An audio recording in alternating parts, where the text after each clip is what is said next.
آپ کی یہاں محفل سجتی ہے, کوئی شخص کھڑا ہو کے آپ سے سوال کرے اور آپ کی کسی موقف کا انکاری ہو جائے, کیا کرتے ہیں؟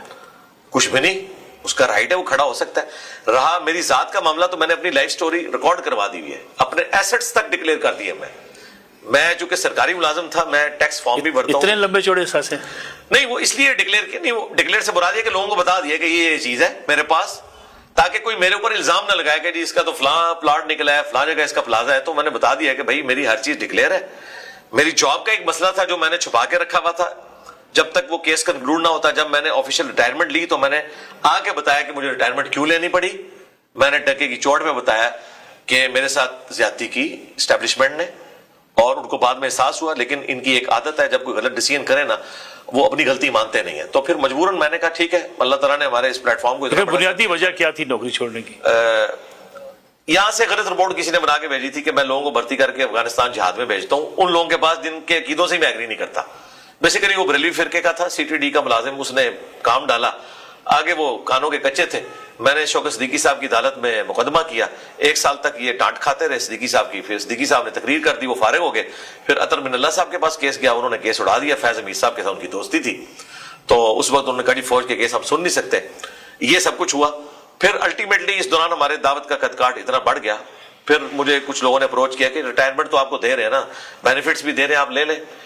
پھر میں نے کہا ٹھیک ہے ہم سرنڈر کرتے ہیں. لیکن ہم اس پوری ایکٹیویٹی کی وجہ سے ان کی اس ایکٹیویٹی سے اختلاف رکھتے ہیں, لیکن نہ تو فوج سے متنفر ہے نہ اسلام سے متنفر ہے. ہاں فوج نے زیادتی کی ہے, اور جن لوگوں نے یہ زیادتی کی ہے وہ قیامت والے دن بھگتے ہیں. کہ فوج نے زیادتی کی, فرد نے زیادتی کی؟ جی جو بھی ہے, ادارہ تو ظاہر ہے ادارے کے لوگ تھے نا, میں نے تو اپیل بھی کی نا, ان کو پتہ بھی چل گیا کہ زیادتی ہوئی. اس کے باوجود انہوں نے اس کی ریمیڈی نہیں کی. ریمیڈی یہ تھی کہ مجھے دوبارہ سے جوائن کرواتے اور پھر کہتے کہ سر آپ ریزائن کرتے, تو میں آنر کے ساتھ نکلتا. ٹھیک ہے, ایک بلیم تو لگایا نا, تو اور اس کے خلاف میں گیا اور پھر جواب ہی نہیں دے سکے. شوکت صدیقی صاحب اتنے آڑے ہاتھوں ان کو اسلام آباد ہائی کورٹ میں لیتے تھے, ان کے پاس کوئی جواب نہیں ہوتا تھا. صدیقی صاحب بلکہ کہتے تھے کہ مجھے پتہ ہے کہ تم لوگ یہ کیوں کرتے ہو اس طریقے سے, تم سے غلطی ہو جائے تو پھر تم لوگ. تو الٹیمیٹلی یہ چیز تو میری قبر تک میرے ساتھ جائے گی, سیدھی سی بات ہے. کسی کو نائب مقرر کیا آپ نے؟ نہیں, نائب ہم نے کیوں مقرر کرنا ہے, یہ کوئی گدی نہیں ہے, کوئی پیری فقیری کا سسٹم نہیں ہے. ہمیں کیا پتا تھا کہ ہم مولانا اسحاق صاحب کے اور ڈاکٹر سرار کے نائب بن جائیں گے, اور نہ ڈاکٹر سرار کو پتا تھا کہ انہوں نے آٹومیٹکلی نائب بن جانا ہے مودودی صاحب کا, اور مولانا اسحاق صاحب بھی مودودی صاحب کے نائب بن کے. پتہ نہیں ہمارا کوئی نائب کسی اور دوسرے شہر میں اللہ تعالیٰ تیار کر رہا ہوگا, وہ ہوگا.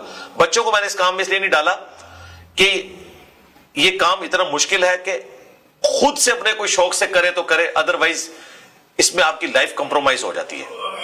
ظاہر ہے میری لمیٹڈ لائف ہے نا, میں اپنے بچوں کے لیے تو نہیں چاہوں گا اتنی مشکل زندگی گزارے. ٹھیک ہے, نماز روزہ کریں, سب کچھ ہے, اپنے اسٹوڈنٹس کے لیے بھی نہیں چاہتا. ہم نے کسی اسٹوڈنٹ کو بھی نہیں کہا کہ آپ لانچ ہو. میں کہتا ہوں میری ویڈیوز دکھائیں اور حدیثیں شیئر کروائیں, آپ کیمرے میں سامنے نہ آئے. ہمارے کئی چینلز ہیں اسٹوڈنٹس کے خود چلا رہے ہیں, کبھی کوئی کیمرے میں سامنے نہیں آیا. کیوں؟ میں نے کہا یار تم کیمرے میں سامنے آئے تو تم تو نہیں اس طرح زندگی گزار سکتے کہ تمہاری موومنٹ بھی ختم ہو جائے. تو اللہ کا شکر ہے صرف اپنے بچوں کے لیے نہیں, اپنے اسٹوڈنٹس کے لیے بھی یہ کہا ہے کہ یعنی یہ تو سیاستدان تو لا کے مرواتے ہیں نا لوگوں کے بچوں کو. اپنے بچے انہوں نے انگلینڈ رکھے ہوئے ہیں, کسی نے امریکہ میں رکھے ہوئے ہیں, لیکن اللہ کا شکر ہے نہ ہم اپنے بچوں کو مرواتے ہیں نہ لوگوں کے بچوں کو مرواتے ہیں.